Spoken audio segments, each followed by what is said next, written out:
हरिओम हरिओम हरिओम।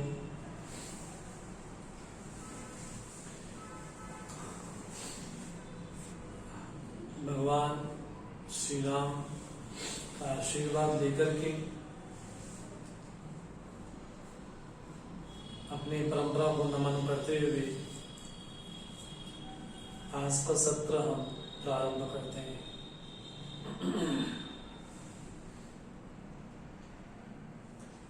ओम सहना भवतु सहनौ भुनक्तु सह वीर्यं कर्वावहै तेजस्विनावधीतमस्तु मा विद्विषावहै। ओम शांति शांति शांति। समस्त जन कल्याणे निरतं करुणामयं नमामि चिन्मयं देवं सद्गुरुं ब्रह्मविद्वरं। सदाशिवसमारम्भां शङ्कराचार्यमध्यमाम् अस्मदाचार्यपर्यन्तां वन्दे गुरुपरम्परां वन्दे गुरुपरम्पराम्। नीलाम्बुजश्यामलकोमलाङ्गं सीतासमारोपितवानभागम् पाणौ महासायकचारुचापम् नमामि रामं रघुवंशनाथम् अतुलितबलधामं हैमशैलाभदेहं दनुजवनकृशानं ज्ञानिनामग्रगण्यं सकलगुणनिधानं वानराणामधीशं रघुपतिप्रियभक्तं वातजातं नमामि। रघुपतिप्रियदूतं वातजातं नमामि।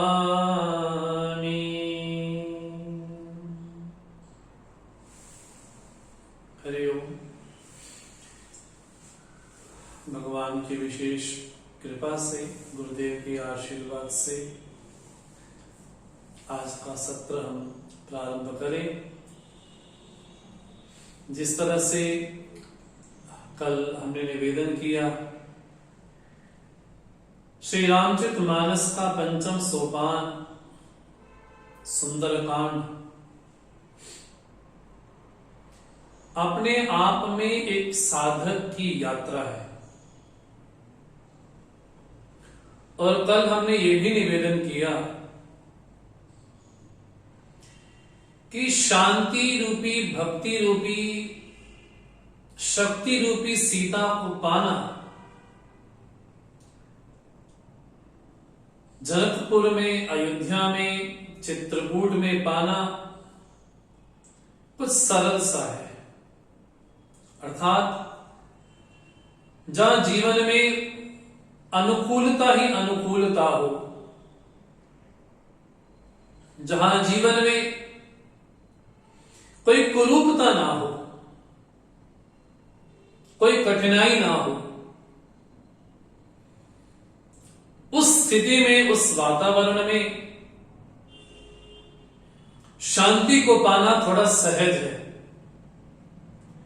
एकांत प्रदेश में, गिरी कंदराओं की गुफाओं में,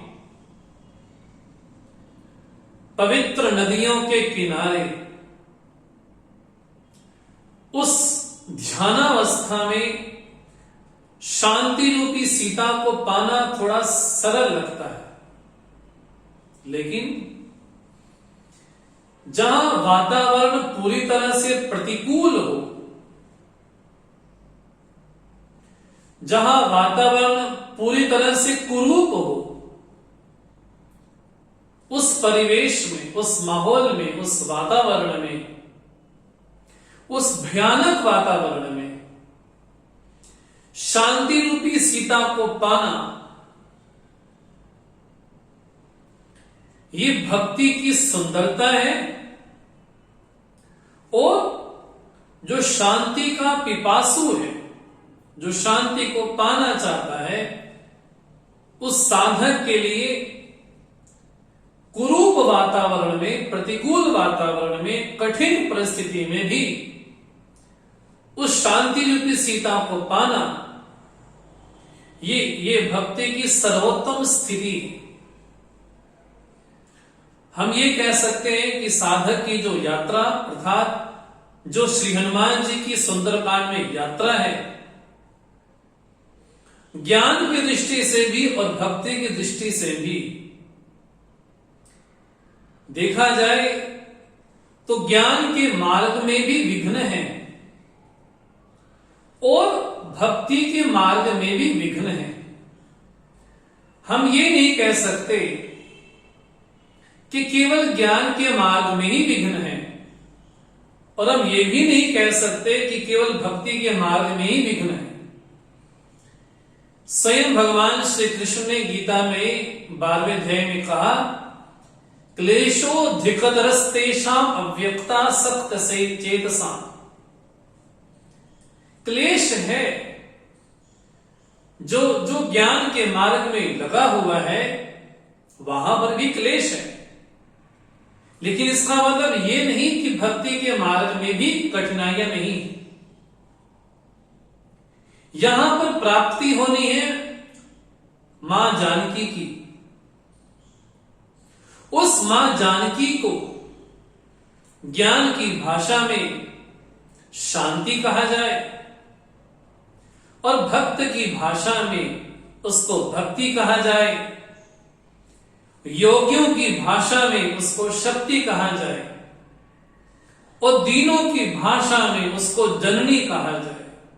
तो हम ये कह सकते हैं मां जानकी की प्राप्ति ज्ञानियों के लिए, भक्तों के लिए, योगियों के लिए किस तरह से है, तो इस सुंदर कांड में हमको स्पष्ट प्रतीत होता है।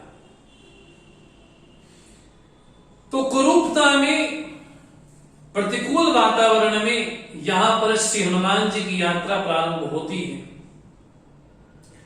और श्री हनुमान जी की यात्रा इसलिए भी विशेष है क्योंकि इसी सोपान में, इसी कांड में श्री हनुमान जी की शरणागति है। इसलिए ये सोपान बड़ा विशेष है। कल हमने निवेदन किया था कि इस कांड का नाम सुंदर क्यों है। प्रथम दृष्टया इस कांड में 3 साधकों की शरणागति, श्री हनुमान जी की, श्री विभीषण की और समुद्र की, इसलिए ये शरणागति का सोपान भी है, शरणागति का कांड भी है। दूसरा, इस सुंदर कांड की यात्रा में, इस लंका यात्रा में 3 पर्वत शिखरों का वर्णन आया है, इसलिए भी ये बड़ा विशेष है। और तीसरी विशेष बात, हनुमान जी की यात्रा में 3 विघ्न आते हैं, सात्विक, तामसिक और राजसिक। इसलिए भी साधक की दृष्टि से देखा जाए, साधक की यात्रा में क्या क्या विघ्न विशेष आते हैं, बाधाएं आती हैं, इसलिए भी ये सोपान बड़ा विशेष है। तो हमने कुछ चर्चा की थी। श्री हनुमान जी अब यात्रा प्रारंभ करते हैं। तो पहले हमने निवेदन किया कि किष्किंधा कांड में श्री हनुमान जी महाराज एक पर्वत शिखर पर चढ़ते हैं। उस पर्वत शिखर का नाम है विश्वास का पर्वत। देखा जाए श्री हनुमान जी स्वयं रुद्रावतार है, शंकरावतार है, और शंकर को भगवान शंकर को गोस्वामी जी ने कहा कि ये तो साक्षात विश्वास है।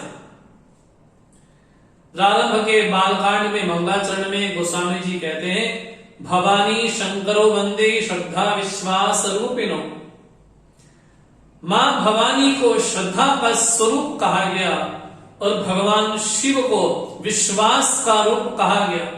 तो श्री हनुमान जी महाराज स्वयं रुद्रावतार है, इसलिए किष्किंधा कांड के पढ़ में पर्वत शिखर पर जब चढ़ते हैं, उस पर्वत शिखर का नाम है विश्वास का पर्वत।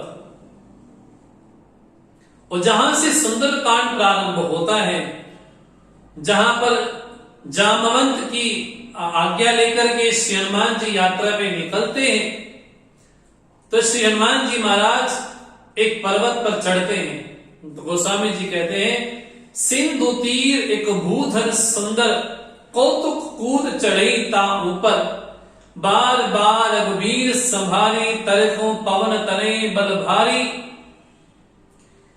श्री हनुमान जी महाराज एक पर्वत शिखर पर चढ़ते हैं। ये सुंदरकांड का दूसरा पर्वत शिखर है, जिसका नाम है विचार का पर्वत। जैसे कल हमने निवेदन किया, ये जो समुद्र है वो समुद्र क्या है? तो विनय पत्रिका में गोस्वामी जी ने कहा, कुणप अभिमान भयंकर सागर।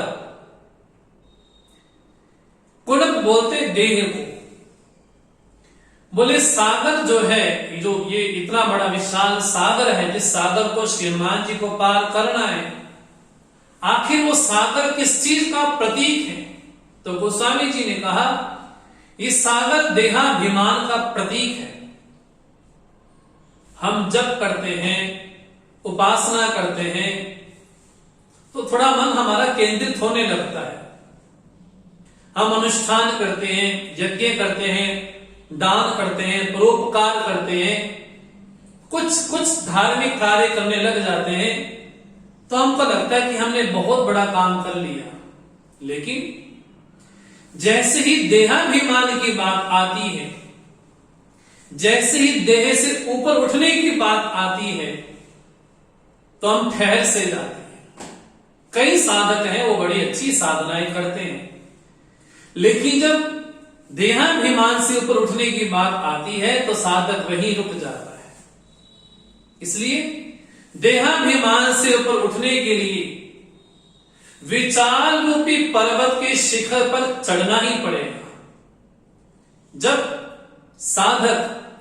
जब हनुमान जी सरी का साधक विचार के पर्वत पर चढ़ करके देह रूपी समुद्र को देखता है, अर्थात देहाभिमान को देखता है, तो देहाभिमान से ऊपर उठने के लिए केवल एक ही उपाय है, और उस उपाय का नाम है विचार का पर्वत।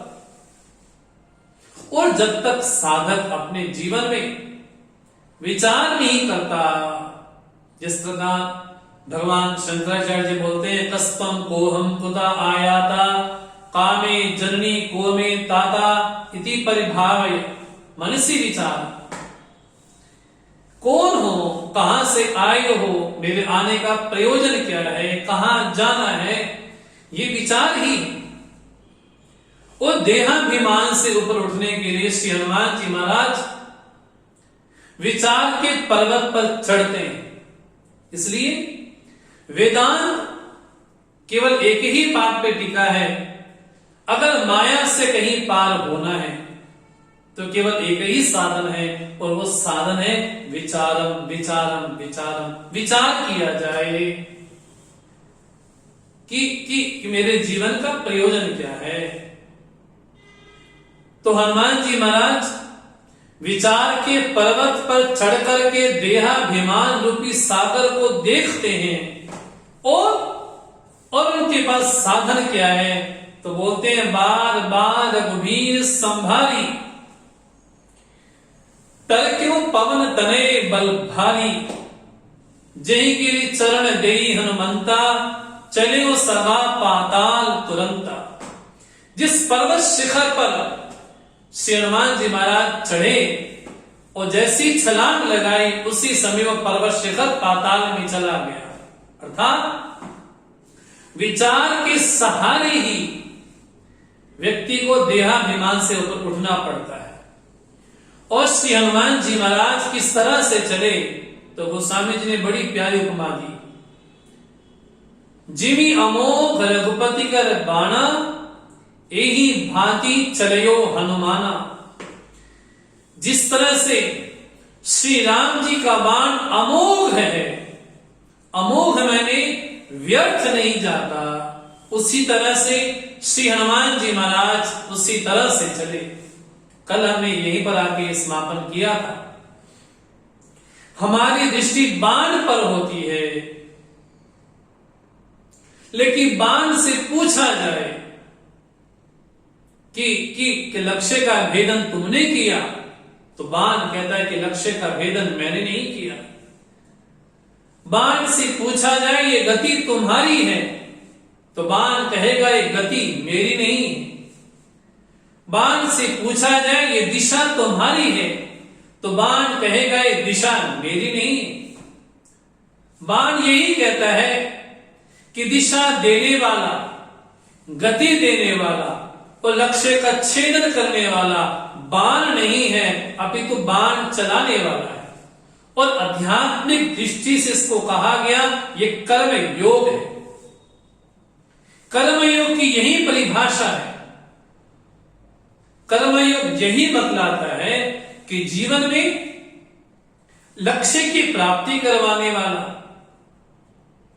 और जीवन में गति देने वाला, जीवन में दिशा देने वाला कर्मयोगी साधक यही बोलता है कि मेरे से कुछ नहीं होता।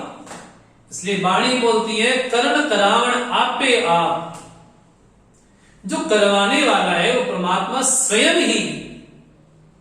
तो कर्मयोगी तो ये मानता है कि मैं तो बाण की तरह केवल एक कर्ण हूं, एक इंस्ट्रूमेंट हूं बस। कर्ण की स्वयं की कोई प्रवृत्ति नहीं होती, कर्ण को करना पड़ता है। हारमोनियम एक कर्ण है, एक इंस्ट्रूमेंट है, इसके जरिए कुछ बोला जाता है। तो साधक बोलता है कि मैं केवल अपने जीवन में कर्ण हूं, कर्ण के समान ही। मुझे चलाने वाला, मुझे दिशा देने वाला, मुझे प्रेरणा देने वाला, मुझे लक्ष्य की प्राप्ति करवाने वाला मेरे में कोई कर्तृत्व नहीं है, कर्तापन का भाव नहीं है। जिसने चलाया, जिसने गति दी, जिसने दिशा दी, मेरा अहर्निश उस परमात्मा को नमन है, प्रणाम है, उसका शुक्राना है, उसको नमन है। तो इस चौपाई के माध्यम से श्री हनुमान जी की इस यात्रा से गोस्वामी जी कहना चाहते हैं कि जीवन में हम कर्ण बने, हम इंस्ट्रूमेंट बने, हम कर्ता ना बने। तो हनुमान जी की यात्रा यहां से प्रारंभ होती है। और जैसी यात्रा प्रारंभ हुई, पहली बाधा कहां से आई तो कहा हनुमान जिमी अमोघ रघुपति कर बाना एही भांति चलयो हनुमाना। जगनिधि रघुपति दूत विचारी ते में नाथ होई श्रमहारी। हनुमान तई परसा कर पुनि कीन प्रणाम। राम काज कीने बिनु मोहि कहां विश्राम। समुद्र में एक मेनाक पर्वत रहता है और वो पर्वत है श्री हनुमान जी के पिता जो पवन है उनका बड़ा प्रिय मित्र है। पुराणों की भाषा में कहा जाता है कि किसी समय इंद्र पर्वतों के पंखों को काट रहा था। उस समय पवन कुमार ने मेनाक पर्वत की आकर के सहायता की थी, जिसका आज तक मेनाक पर्वत अपने आप को ऋणी मानता है। तब समुद्र की प्रेरणा से मेनाक ऊपर उठते हैं और श्री हनुमान जी महाराज से निवेदन करते हैं कि थोड़े समय आप यहां पर आकर के अपनी थकावट उतार लें। ते मेनाक होई श्रमहारी, अपना थोड़ा श्रम दूर कर दीजिए। आप बहुत थक गए होंगे यात्रा में, थोड़ा अपना विश्राम कर लीजिए। लेकिन हनुमान जी महाराज क्या बोलते हैं, हनुमान तेहि परसा कर पुनि कीन प्रणाम, राम काज कीने बिनु मोहि कहां विश्राम। हनुमान जी ने थोड़ा स्पर्श किया और प्रणाम किया और ये कहा, राम काज कीने बिनु मोहि कहां विश्राम। अब यहां पर देखा जाए कि यहां पर हनुमान जी के जीवन में बाधा क्या है। यहां पर बाधा है प्रलोभन। यहां पर बाधा पहुंचाने वाला कौन है, ये बात विशेष है। जब हम साधना में लगते हैं तो सबसे पहले हमारे परिवार के ही लोग, हमारे प्रियजन ही लोग क्या बोलते हैं, अरे तुम्हारी ये उम्र नहीं है भजन करने की, अभी थोड़ा विश्राम करो, जब उम्र आएगी तब देखा जाएगा। तो यहां पर बाधा है प्रलोभन। लेकिन प्रलोभन भी कैसा है, यहां पर प्रलोभन है मेनाक पर्वत का। और पर्वत है कैसा, वो पर्वत है स्वर्ण का। जब व्यक्ति यात्रा में कहीं निकलता है, अगर सोने की कोई चीज मिल भी जाए उसको, तो व्यक्ति को लगता है कि अब पर्याप्त तो हो गया है, अब कुछ नहीं चाहिए। लेकिन यहां पर तो पूरा स्वर्ण का पर्वत ही है।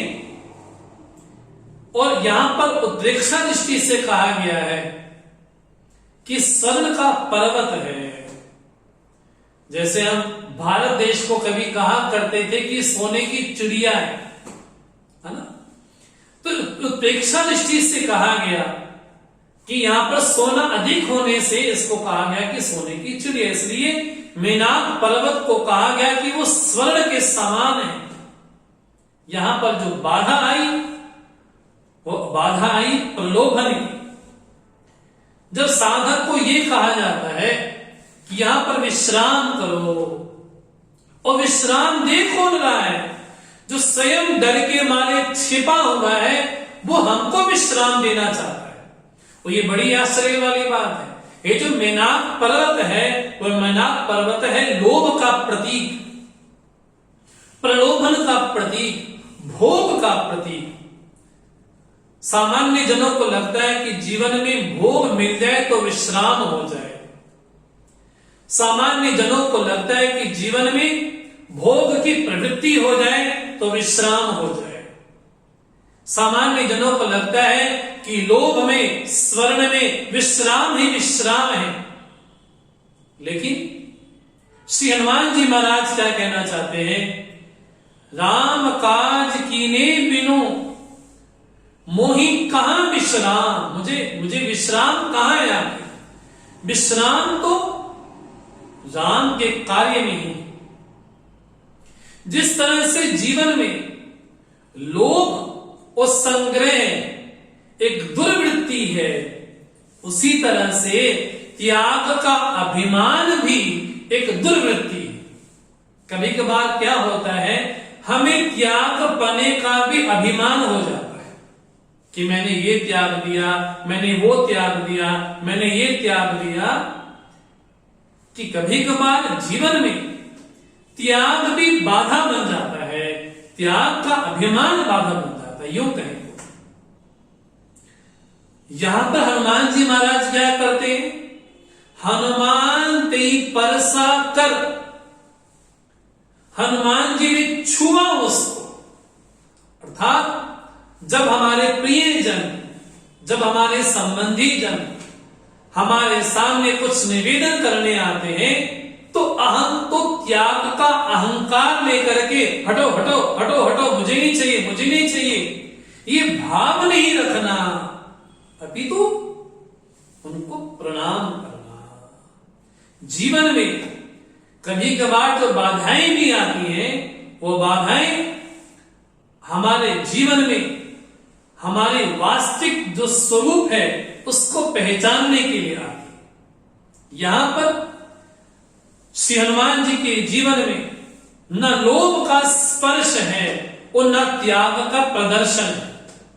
ये बड़ी विशेष बात है। ना लोभ का स्पर्श है। अगर वो स्पर्श कर लेते, नहीं हाँ मेरे पिता ने आप पे बड़ा एहसान किया था, अब मैं थोड़ा यहाँ पर विश्राम करूं, नहीं। श्री हनुमान जी के जीवन में न लोभ का स्पर्श है और न त्याग का प्रदर्शन है। मैंने त्याग दिया, ये भी नहीं, अपितु हनुमान जी ने स्पर्श किया और स्पर्श करने के बाद प्रणाम किया। और ये बड़ी विशेष बात कही, राम काज कीने बिनु मोहि कहां विश्राम। अर्थात जीवन में विश्राम की स्थिति कब आती है? जब श्री रामचरितमानस हम पढ़ते हैं, गोस्वामी जी महाराज उत्तरकांड में बात अवश्य कहते हैं, पायो परम विश्राम, अब मुझे पूर्ण विश्राम की प्राप्ति हो गई। और जीवन में जीव तब तक भ्रमण करता रहता है, तब तक 84 लाख योनि में भ्रमण करता रहता है, जब तक उसको जीवन में विश्राम की प्राप्ति नहीं हो जाती। और विश्राम न जागृत अवस्था में है, न स्वप्नावस्था में है, यहां तक कि सुषुप्ति में भी विश्राम नहीं है। वहां पर भी संस्कारों को लेकर के जाते हैं, भले देह को लेकर के ना जाएं, लेकिन देहाभिमान को लेकर के जाते हैं। तो सुषुप्ति में भी विश्राम नहीं है। सुषुप्ति में सब नष्ट नहीं हुआ है, वहां पर लीन हुआ है। तो न जागृत अवस्था में विश्राम है, न स्वप्न अवस्था में विश्राम है, न सुषुप्ति अवस्था में विश्राम है, न युवावस्था में विश्राम है, न बाल्यावस्था में विश्राम है, न वृद्धावस्था में विश्राम है। जीवन में कोई भी भोग वस्तु प्राप्त हो जाए तब भी विश्राम नहीं। यहां तक कि को दिव्याति दिव्य लोक भी प्राप्त हो जाए, कोई अलौकिक लोक भी प्राप्त हो जाए, जो संपूर्ण भोगों से संपन्न ऐसा लोक भी क्यों ना हो, ऐसा लोक भी प्राप्त क्यों ना हो जाए, दिव्य मायावी गुण भी क्यों ना आ जाए, यहां तक कि इंद्र का पद भी मिल जाए, यहां तक कि ब्रह्मा का पद भी मिल जाए, यहां तक कि विशेष पद भी मिल जाए, जीवन में विश्राम है ही नहीं। वो विश्राम तभी संभव है जीवन में जब व्यक्ति अपने स्वरूप में, अर्थात कौन सा स्वरूप, तो हनुमान जी की भाषा में कहें राम काज, राम का कार्य, अर्थात जिसकी प्राप्ति के लिए जीवन मिला, जिसकी प्राप्ति के लिए जीव अहर्निश संघर्ष करता है, उसकी प्राप्ति, अर्थात गंगा जब गौमुख से निकलती है तो दौड़ती है, भागती है, बिना किसी के धक्का दिए, बिना किसी के पुश किए भागती है अहर्निश। उसकी यात्रा में चट्टाने, पहाड़, न जाने क्या क्या आता है, लेकिन गंगा का केवल एक ही उद्देश्य है, समुद्र में जाकर के लीन हो जाना। उसी तरह से जीव का केवल एक ही लक्ष्य है, शिव की प्राप्ति हो जाए, और वही विश्राम स्थिति है। संस्कृत भाषा में जो शिव शब्द है वो कैसे बना, तो कहा शिंक शयने धातु से शिव शब्द बना, जिसका अर्थ है जहां विश्राम है, जहां विश्राम की स्थिति है, उस विश्राम की स्थिति को कहा गया कि वो शिव तत्व है। इसलिए जब हम ओम नमः शिवाय इस मंत्र को पढ़ते हैं, जाप करते हैं, तो मन को बार बार यही प्रेरणा देनी चाहिए कि जीवन में विश्राम है कहां, जहां शिवत्व है, जहां शिवत्व है वहीं पर ही विश्राम है। तो श्री हनुमान जी महाराज कहते हैं राम काज कीने बिनो। ये हनुमान जी महाराज हैं कौन? एक साधक है, जहां श्री राम ज्ञान के प्रतीक हैं, जहां श्री लक्ष्मण जी महाराज वैराग्य के प्रतीक हैं, जहां श्री जानकी मां भक्ति की प्रतीक हैं, और वो रहती कहां है? जानकी जी वैराग्य स्वरूप लक्ष्मण जी और ज्ञान स्वरूप श्री राम कहां निवास करते हैं? बोले साधक में। तो साधक कौन है? श्री हनुमान जी महाराज।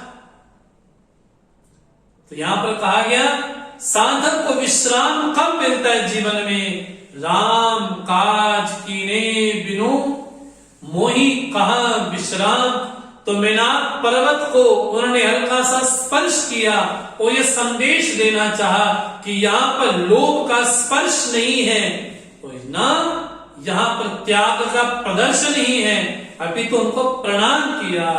तो जीवन में ये प्रथम प्रलोभन ही है। जब साधक अपनी यात्रा में लगता है तो ऐसा पहला प्रलोभन आता है। तो यहां पर उनको नमन किया तो यात्रा प्रारंभ होनी ही है। तो प्रथम विघ्न यहां पर आता है देवताओं के द्वारा। जात पवन सुत देवन देखा, जान कहो बल बुद्धि विशेषा, सुरसा नाम अहिन के माता, पटियन आई कहीं ते बाता, आज शरण मोई दीन आहारा, सुनत बचन कहे पवन कुमारा, राम काज करी फिर में आवो, सीता के सदी प्रभु सुनावो, तब तब बतन पेटिए आई, सत्य कहो मोई जान दे माई, कवनो जतन दे नहीं जाना, ग्रसिसी न होई कहो हनुमान। साधक की यात्रा में एक विघ्न आता है, और वो विघ्न कौन सा है? वो विघ्न है सुरसा।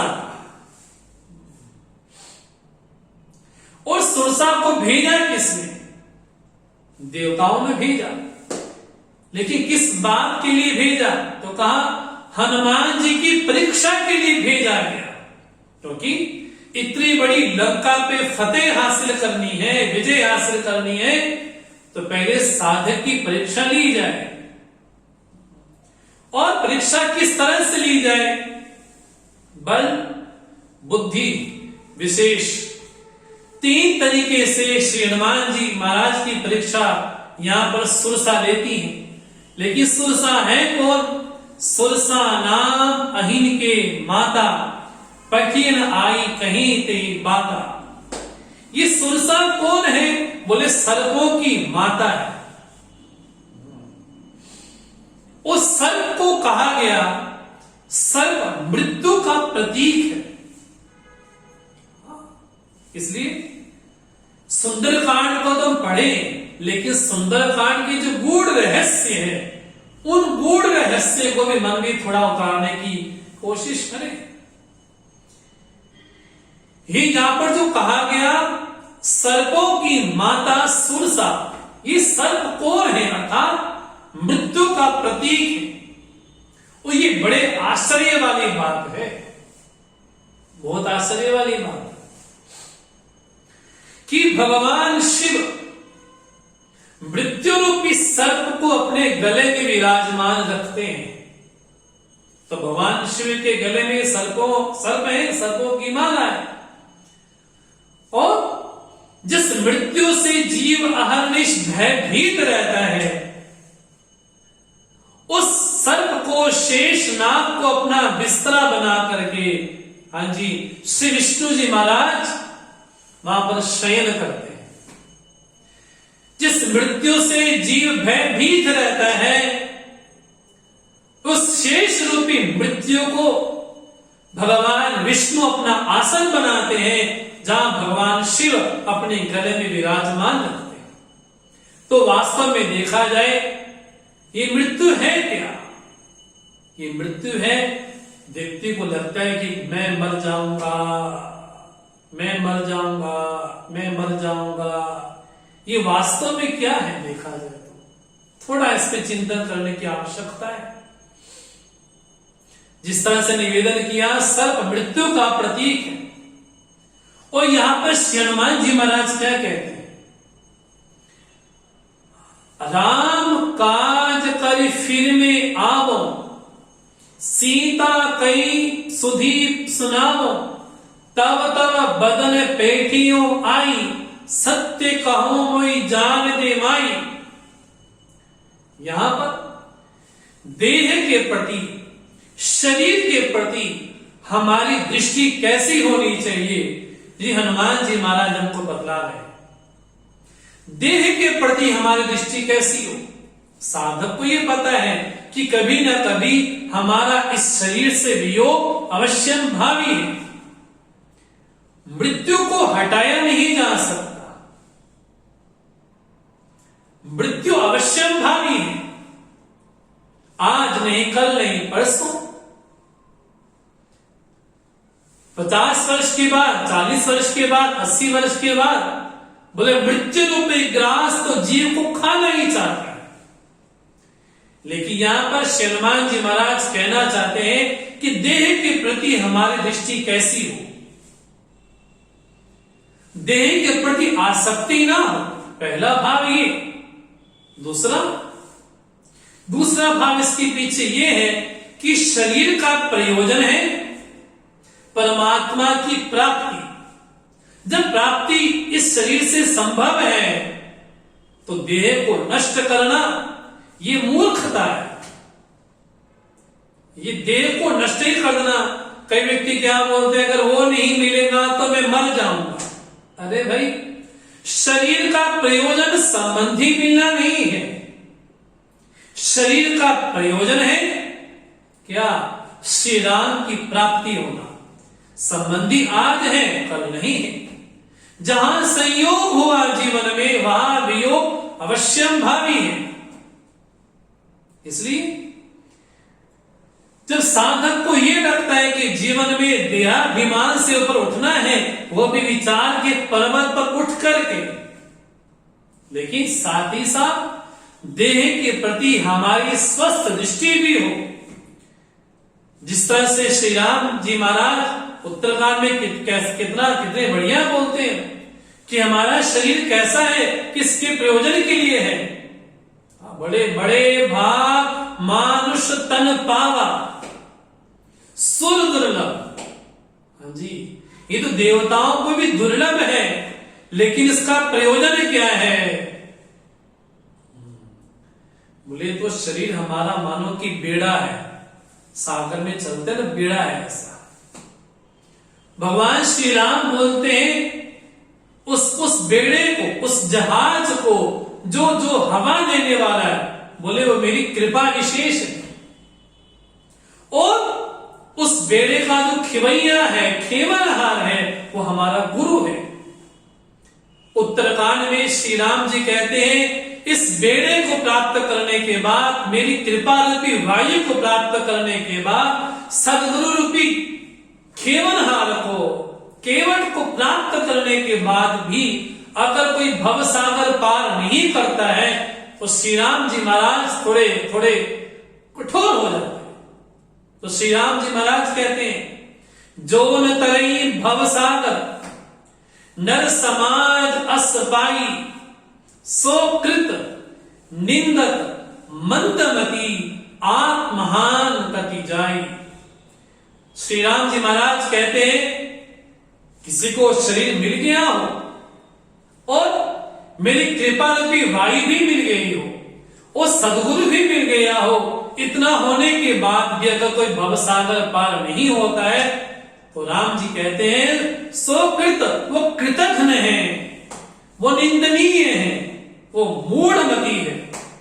इसलिए देह का प्रयोजन गोविंद की प्राप्ति, देह का प्रयोजन शांति रूपी सीता की प्राप्ति है, देह का प्रयोजन भक्ति रूपी जानकी मां की प्राप्ति है। देह का प्रयोजन किसी व्यक्ति की प्राप्ति नहीं है। इसलिए अगर किसी को यह लगता है कि अगर वो नहीं मिलेगा तो मैं अपने आप को भस्म कर दूंगा, तो राम जी की दृष्टि में ये राम जी का अपमान है, ये साक्षात परमात्मा का निरादर है, ये साक्षात परमात्मा का तिरस्कार है। अगर देह मिली है तो देह का प्रयोजन क्या हो। तो श्री हनुमान जी महाराज कहते हैं राम काज कर फिर में आओ, सीता कई सुधि प्रभु सुनाओ, तब तब बदन बैठियो आई, सत्य कहो मोई जान दे माई। हे मां, देखो परीक्षा लेने तो आई सुरसा, लेकिन श्री हनुमान जी महाराज क्या बोलते, हे मां मैं राम का कार्य करूं, मां की सुधि लेकर के आऊं, तब मैं सहर्षि आपके मुख में आ जाऊंगा। अर्थात जीव साधक श्री हनुमान जी महाराज संकेत देना चाहते हैं कि मृत्यु को टाला नहीं जा सकता, मृत्यु अवश्यम भावी है, लेकिन देह के प्रति हमारी स्वस्थ दृष्टि ये हो कि इस शरीर का प्रयोजन केवल और केवल श्री नानक जी कहते हैं, भई प्राप्त मानुख दे बरिया, गोविंद मिलन की ए तेरी बरिया। बोले गोविंद की प्राप्ति के लिए ही हमको शरीर प्राप्त हुआ है, इसलिए हे मां मुझे जाने दो। लेकिन जब यत्न करने पे भी वो नहीं मानी, तो हनुमान जी महाराज क्या कहते हैं, कवनो जतन देनी जाना, ग्रससी न मोई कहो हनुमान। अरे मुझे खा क्यों नहीं लेती फिर? अब क्या हुआ, अब यहां पर शुरू हुआ क्या सा, लोकेशना। ये सुरसा कौन है आखिर? ये जीवन में लोकेशना का काम करती है। लोकेशना कैसी है? लोग मुझे जाने, मेरी पब्लिसिटी हो, मेरी फॉलोवर हो, लोग मुझे जाने, जगह जगह तक जाने, ये कौन है? बोले लोकेशना ही है। अध्यात्म में 3 प्रकार की इच्छाएं होती हैं, एक लोकेशना, वित्तेशना और पुत्रेशना। एशना मेरी इच्छाएं, तो लोग मुझे जाने, ये लोकेशना है। वित्तेशना, मेरे पास बहुत धन हो, ये धन के विषय में इच्छाएं, और पुत्रेशना, मेरे इतने शिष्य हो या इतने मेरे पुत्र हो, ये 3 प्रकार की ऐशनाएं होती। तो सुरसा कौन है? तो सुरसा है हमारे जीवन में लोकेशना। वो लोकेशना जीवन में क्या काम करती है? यहाँ पर गोस्वामी जी बोलते हैं, जोजन भरित बदन पसारा, कपितन कीन दुगन विस्तारा, सोरे जोजन मुखते ठयो, तुरंत पवन सुत 32 भयो, जस जस सुरसा बदन बढ़ावा, तास दून कपि रूप दिखावा, सत जोजन ते आनंद कीना। हाँ जी, कितना जोजन भर यहाँ पर मुख फैला रहे हैं। जस जस सुरसा बदन बढ़ावा, जैसे जैसे सुरसा बदन बढ़ाती है, तासु दून कपि रूप दिखावा। अरे यहां तक कि सत जोजन ते आनंद कीना, उसने अपना मुख तो 100 योजन के समान कर दिया, और लंका भी 100 योजन की ही है। अगर श्री हनुमान जी महाराज अगर 200 योजन के हो जाते, तो लंका को कैसे ढूंढ पाते फिर वो? ये कौन है जीवन में? जीवन में जितनी खतरनाक असत प्रवृत्तियां हैं जीवन में, उससे कहीं ज्यादा भयानक जीवन में सत प्रवृत्ति भी हो सकती है। समाज में क्या होता है? संघर्ष होता है।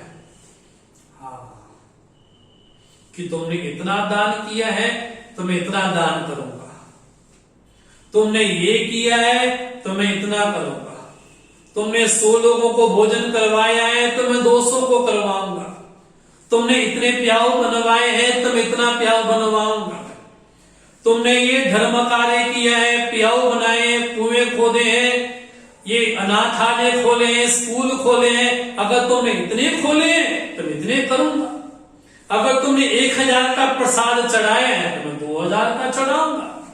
ये क्या है? जीवन में कभी कभार सत्कर्म भी बाधा बन जाता है।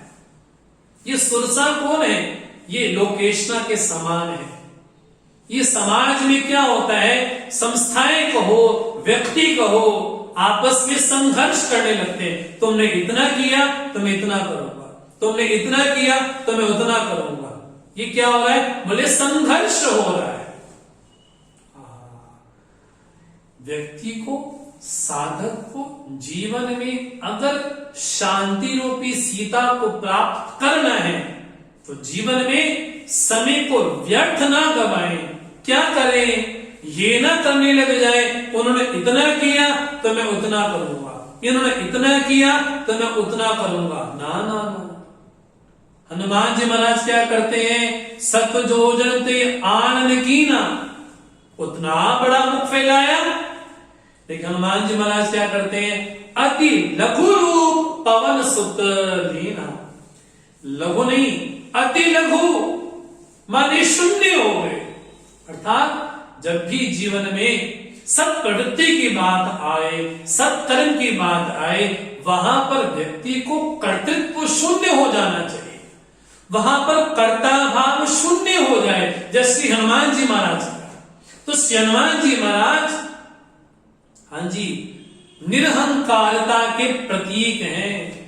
उनके जीवन में निरहंकारता है, लेश मात्र भी अहंकार नहीं। इसलिए यहां पर संदेश क्या दिया, अति लघु रूप पवन सुतलीना। श्री हनुमान जी महाराज ने शून्य रूप ले लिया, उसके मुख में गए तो वापिस भी आ गए। बदन पैठी पुनि बाहिर आवा, मांगा विदा ताई सिरुनावा। कि ये आध्यात्मिक साधन में, आध्यात्मिक साधना में, हमारे जीवन की यात्रा में, एक साधक की यात्रा में ये पहला जो पड़ाव आता है उसको बोलते हैं ये सत्वगुणी बाधा है। ये सत्वगुणी बाधा, जिसको कहा गया सुरसा, जिसको कहा गया लोकेशना। तो व्यक्ति जीवन में सत्कर्म तो करे, परोपकार तो करे, दान पुण्य भी करे, लेकिन एक बात सतत सावधान रहे कि जीवन में कहीं अहंकार प्रवेश न करे। जहां अहंकार प्रवेश हुआ तो यहीं पर, जैसा यहां पर क्या हुआ, जोजन भरी बदन पसारा, कपितन कीन दुगुन विस्तारा। हाँ जी, जितना बदन बढ़ाया जा रहा है वैसा वैसा बढ़ता जा रहा है। तो साधक के जीवन में यह संदेश प्राप्त होता है कि सत्कर्म के मार्ग में व्यक्ति को अहंकार शून्य होकर के, अर्थात अति लघु रूप, लघु नहीं, अति लघु होकर के, अर्थात शून्य होकर के, अर्थात कर्ता भाव से रहित होकर के सत्कर्म करते रहना चाहिए। यहां पर बदन में बैठ भी गए, अर्थात जीवन में दो सिद्धियां श्री हनुमान जी महाराज यहां पर दिखाते हैं। बड़ा भी हो जाना और न्यून भी हो जाना। जहां आवश्यकता लगे वहां में बड़ा भी होना चाहिए, और जहां जरूरत हो वहां व्यक्ति को विनम्र भी होना चाहिए। तो दोनों सिद्धियां श्री हनुमान जी महाराज हमको बतलाते हैं। बदन पैठी पुनि बाहिर आवा, मांगा विदा ताई सिरुनावा, मोई स्वर्ण जी लागी पठावा, बुद्धि बल मरम तोड़ में पावा। सुरसा बोलती है कि देवताओं ने मुझे भेजा था तुम्हारी 3 तरीके से परीक्षा लेने के लिए, एक बुद्धि की, दूसरा बल की, तीसरा मर्म की। और बुद्धि तुमने कैसे दिखाई कि मेरे मुख में आए और चली भी गई, मतलब मेरा कहना मान भी लिया। ये भगवान ने बुद्धि का प्रदर्शन किया हनुमान जी महाराज ने। बल तो दिखाया ही दिखाया। और मर्म क्या है, मर्म है राम काज करी फिर में आओ। तो 3 बातों को लेकर के देवताओं ने मुझे भेजा था, उसमें मुझे ये लगा कि तुम बिल्कुल पारंगत हुए हो। बुद्धि बल मर्म तोड़ में पावा, राम काज सब करे हो, तुम बल बुद्धि निधान, आशीष गई गई सो हर्ष चले हो हनुमान। तो सुरसा बोलती है तुम राम जी के सारे कार्य करो, क्योंकि तुम बल बुद्धि के निधान हो। और ऐसा आशीर्वाद देकर के हनुमान जी महाराज वहां से चलते हैं। अब यात्रा का जो दूसरा पड़ाव है, जो दूसरा विघ्न है, वो यहाँ पर आता है। निश्चर एक सिंधु में रही, कली माया नभ के खद गही, जीव जंतु जय गगन उड़ाही, जग बिलोक दिन के परछाई, गई छा सत जो सोना उड़ाई, ए बिन सदा गगन चल खाई, सोई छल हनुमान के कीना, तासु कपट कपि तुरते चीना। जैसे निवेदन किया कि 3 प्रकार की बाधाएं साधक की जीवन में आती है। पहली बाधा सुरसा में सत्व गुण को लेकर के आई। दूसरी ये तमोगुणी बाधा है, उसको कहा गया कौन है, बोले राक्षस नहीं है, वो सिंही का है ना। वो उसका स्वभाव क्या है? बोले आकाश में कोई पंछी उड़ता है ना, उसकी परछाई को पकड़ लेती है। गाई छास कनोड़ आई एबित सदा गगन चल खाई। जो वायु में उड़ते हैं, पवन में उड़ते हैं, उसको पकड़ लेती, उसकी परछाई को ही पकड़ लेती है। यहां पर क्या किया? सोई छल हनुमान कह कीना, तास कपट कपि तुरते चीना। ये कौन है? ये है राहु की माता। है कौन? राहु जीवन में मात्सर्य का प्रतीक है। और सिंहिका कौन है? जीवन में ईर्षा का प्रतीक है। ये ईर्षालु व्यक्ति कौन होते हमारे जीवन में? ईर्षालु हमारे भीतर रह करके, हमारे आसपास रह करके जो हमारे जीवन में सद्वृत्तियां हैं, उस सद्वृत्तियों को पकड़ लेते हैं ताकि हमारी यात्रा वही रुक जाए। और यही छल सिंहिका ने श्री हनुमान जी के महाराज साथ किया। सिंहिका को यह लगता था कि साधक थोड़ा भी कुछ प्रयास करता है, साधना करता, उसके में अभिमान आ जाता है। यहां पर तो श्री हनुमान जी महाराज इतना बड़ा कार्य करने वाले हैं, उनके जिम्मे तो अभिमान बहुत बड़ा होगा। वही छल, वही कपट सिंहिका ने श्री हनुमान जी महाराज के साथ वही किया। हनुमान जी महाराज तास कपट कभी तुरंत ही चीना, तुरंत पहचान लिया। देखो ईर्षालु का बेटा कौन है? हाँ जी, ये ईर्षालु तो सिंहिका, इसका बेटा राहु जो मात्सर्य है। और मात्सर्य कौन? राहु। ये बड़ी विशेष बात लगती है। जैसे हम पुराणों में सुनते हैं, समुद्र मंथन के समय जो अमृत निकला तो राहु को लगा कि अगर ये सब देवता ही पी लेंगे तो मैं तो रह जाऊंगा।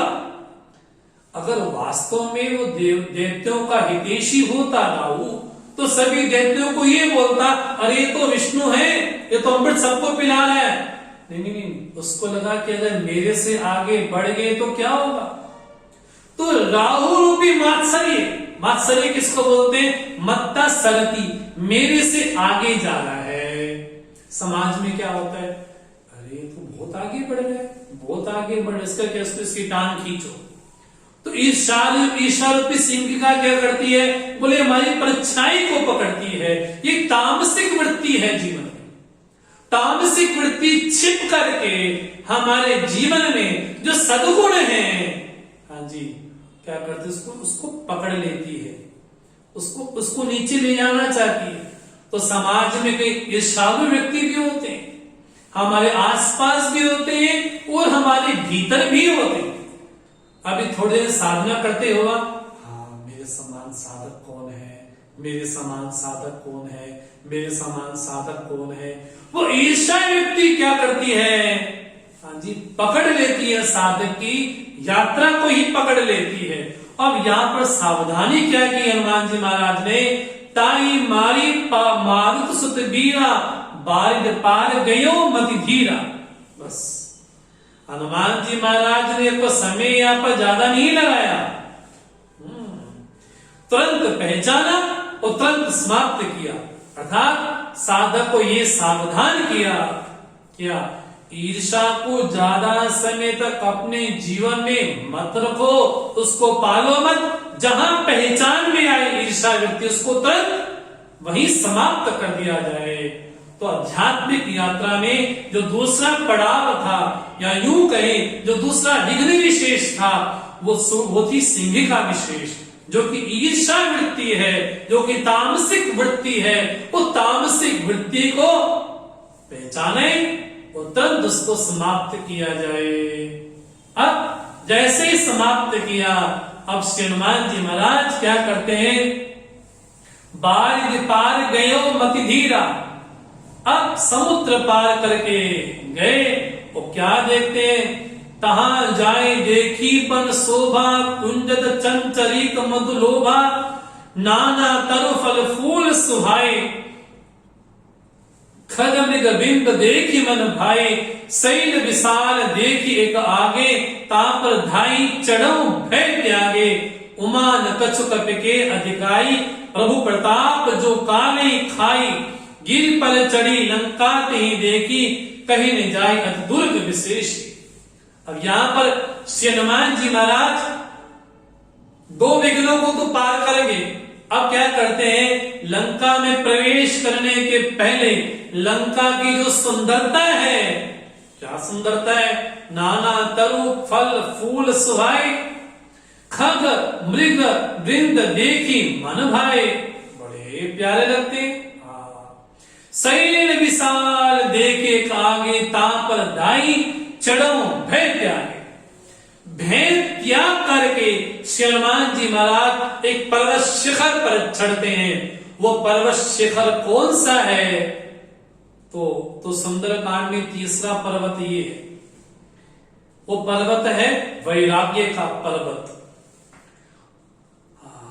उस वैराग्य के पर्वत पर श्री हनुमान जी महाराज चढ़ते हैं। गिरी पर चढ़ी लंका ते देखी, कहीं न जाए अति दुर्ग विशेषी। बड़ी विचित्र लंका है वो। तो विनय पत्रिका में गोस्वामी जी बोलते लंका है क्या, और लंका बनाई किसने? लंका बनाई मैं दानव ने। मैं दानव कौन? हमारा मन। और लंका क्या है? बोले प्रवृत्ति ही प्रवृत्ति। हमारा मन क्या करता है? बोले प्रवृत्तियां करता है, प्रवृत्तियां करता है, विस्तार करता है, विस्तार करता है। और रावण कौन है? रावण मूर्तिमान मोह का प्रतीक है। अब श्री हनुमान जी महाराज लंका को न केवल ऊपर से देखते हैं अपितु नीचे से भी देखते हैं। यहां पर हनुमान जी महाराज वैराग्य के पर्वत पर खड़े होकर के, इसलिए हमने निवेदन किया था, इस यात्रा में 3 पर्वत आए। पहला पर्वत आया स्वयं प्रभा के दर्शन के लिए विश्वास का पर्वत। दूसरा पर्वत आया विचार का पर्वत, जहां से यात्रा प्रारंभ होनी है लंका की। और तीसरा पर्वत आया वैराग्य का पर्वत। उस वैराग्य के पर्वत पर खड़े होकर के श्री हनुमान जी महाराज लंका रूपी प्रवृत्ति को देखते हैं। मोह की जो नगरी है, जो स्वर्ण की नगरी है, जो मैदान ने, जो मन ने इतनी बड़ी प्रवृत्ति की विस्तार किया, उस प्रवृत्ति को श्री हनुमान जी महाराज वैराग्य के पर्वत पर शिखर पर खड़े होकर के देखते हैं। और क्या बात बोलते हैं? भगवान शिव मां पार्वती को कथा सुना रहे, क्या बोलते हैं? उमा न कछुक कपिके अधिकाई, प्रभु प्रताप जो काले खाई। उमा जी, इसमें कपि क्यों का दिखाई नहीं है, बड़प्पन नहीं है, बड़ाई नहीं है। ये तो श्री राम जी का प्रताप है जो काल को भी खा डालता है। प्रभु प्रताप जो काले खाई, जो काल को भी खा सकता है। देखो भगवान शिव स्वयं रुद्रावतार है, और बोलते बोलते बोलते भाव इतना गया कि बड़ा मुश्किल अपने आप को संभाला। क्योंकि स्वयं रुद्रावतार भगवान श्री हनुमान जी महाराज यहां पर हैं। उनको लगा अभी कथा ऐसी ही चलनी चाहिए, इसलिए सावधान किया कि इसमें मेरी बड़ाई नहीं है, ये तो भगवान स्वयं भगवान की बड़ाई है। और श्री हनुमान जी महाराज उस पर्वत शिखर पर, जो कि वैराग्य का पर्वत है, उस पे चढ़ करके क्या देखते हैं? अति उतंग जल निधि चौपासा, कनक कोट कर परम प्रकाशा। कैसी नगरी है वो, अत्यंत ऊंचा वो पर्वत है, उसके चारों विशाल समुद्र है, उसकी शोभा कैसी है। तो वो स्वामी जी महाराज छंद के माध्यम से लंका की जो बाहरी सुंदरता है उसको दर्शाते हैं। कनक कोट विचित्र मणिकृत सुंदरायत नागना, चौहट हट सुबट बीती, चारुपुर बहु विधि बना, गज बाजी खच्चर निकर पद चर, रथ बरूंथन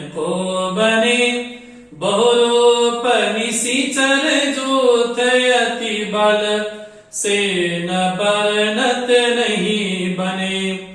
बने बाग उप बने वाटिका सर, कोप बापी सोहहि नरनाग सुर गंधर्व कन्या, रूप मुनि मन मोहि।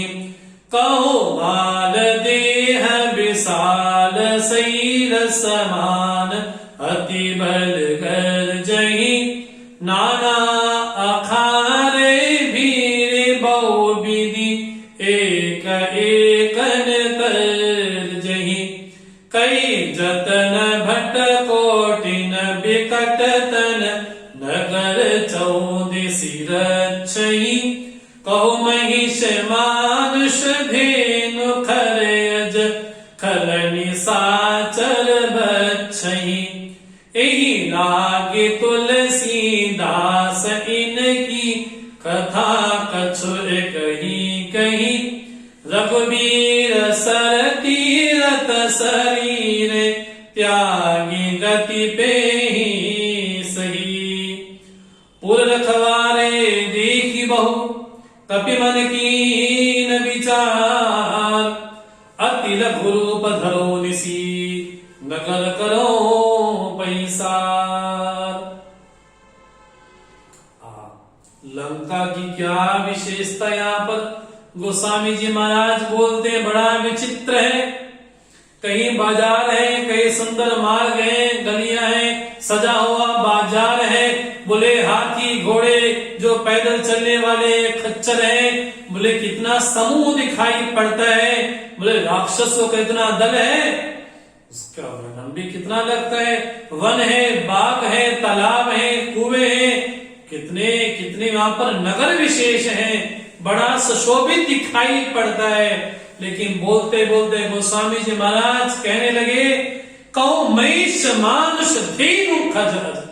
बोले कहीं वहां पर लोग कोई मनुष्यों को खा रहा है, कोई भैंसों को खा रहा है, कोई गायों को, कोई गधों को, बकरों को खाए जा रहा है। इतना भयानक दृश्य भी हनुमान जी महाराज देखते। लेकिन बड़ी प्यारी बात गोस्वामी जी बोलते हैं, पहली पंक्ति में लंका को बोला सुंदरता घना, बड़ी सुंदर है। अरे सुंदरकांड में जानकी जी सुंदर हो, राम जी सुंदर हो, कवि सुंदर हो, मंत्र सुंदर हो, कथा सुंदर हो, ये तो बात सही है। लेकिन लंका कहां से सुंदर आई? इसलिए हनुमान जी महाराज वैराग्य के पर्वत पर खड़े हैं, और वैराग्य के पर्वत पर खड़े होकर के स्वर्ण की लंका को देखते हैं और चारों ओर से देखते हैं। इस तरह से वैराग्य के पर्वत पर श्री हनुमान जी महाराज खड़े होकर के लंका के बड़े भाव को देखते हुए अब किस तरह से हनुमान जी महाराज आगे यात्रा करते हैं, तो कल हम यहां से प्रवेश करेंगे। ओम पूर्णमदः पूर्णमिदं पूर्णात् पूर्णमुदच्यते पूर्णस्य पूर्णमादाय पूर्णमेवावशिष्यते। ओम शांति शांति शांति। हरि ओम। श्री गुरुभ्यो नमः। हरि ओम।